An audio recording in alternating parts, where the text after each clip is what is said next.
"Hey, can you just take care of this? It'll only take 5 minutes." We've all heard it. The drive-by delegation. It's Friday at 3 p.m., or you're already drowning in your own work, and suddenly someone else's urgency becomes your emergency. Most people do one of two things. They say yes and simmer in resentment, or they say no and feel like they're not a team player.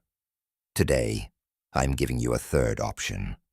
The exact pushback script to protect your time, maintain your reputation, and stop being the office dumping ground. Before we get to the words, we need to talk about why this keeps happening. People don't dump work on you because they're evil. They do it because you've proven to be reliable and frictionless. If you always say yes, you're not being helpful. You're being predictable. And to change that dynamic, that you have to introduce a little professional friction. Here's the mindset shift that makes everything else work. You are not saying no to the work. You are saying yes to your existing priorities. Hold on to that. It changes how you feel in the moment, and it changes how the other person hears you. When the dump happens, don't react with emotion. Use this 3-part framework. Acknowledge, align, and ask. Acknowledge, the softener.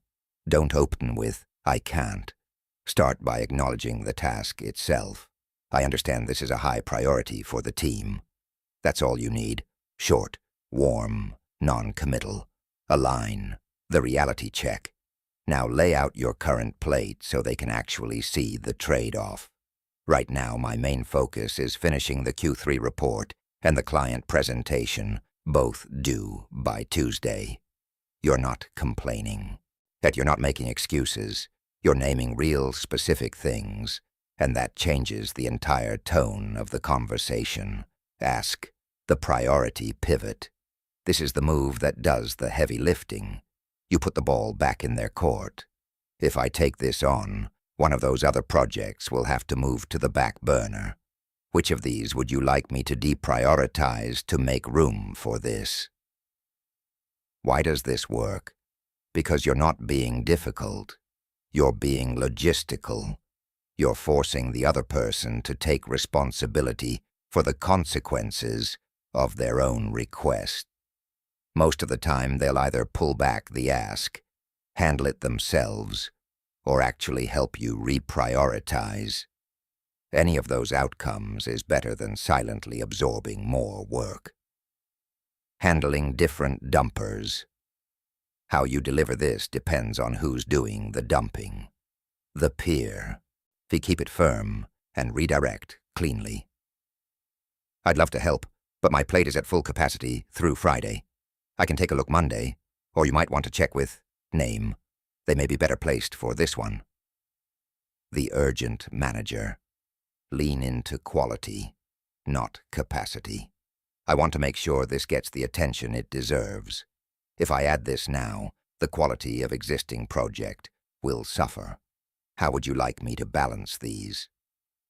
The quick favor colleague.